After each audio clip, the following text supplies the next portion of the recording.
Welcome to the final lecture of our function section.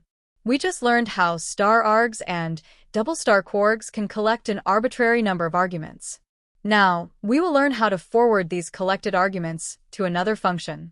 This is a crucial technique for writing wrapper functions and decorators.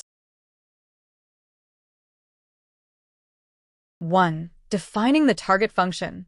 Let's start with a simple function, target_func, that takes two required parameters, a and b, and one default parameter, greeting.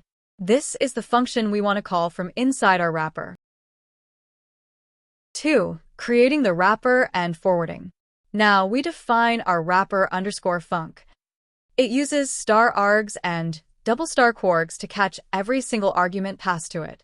Crucially, when calling target_func inside, we use the same syntax, star-args and double-star-quargs, to unpack the collected tuple and dictionary back into individual positional and keyword arguments for the target function.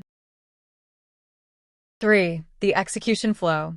When we call wrapper_func, the arguments are neatly packaged up inside the wrapper, passed through the unpacking operators to target_func, which receives them exactly as if it had been called directly. This pattern enables us to add extra logic, like logging or validation, around an existing function without changing the original function's call signature.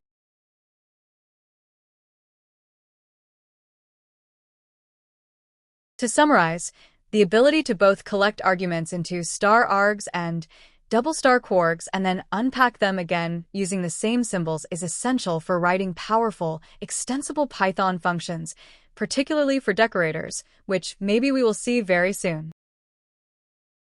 We have completed the function section. Next section is lambdas, and next lecture is 13.01. Introduction. See you there.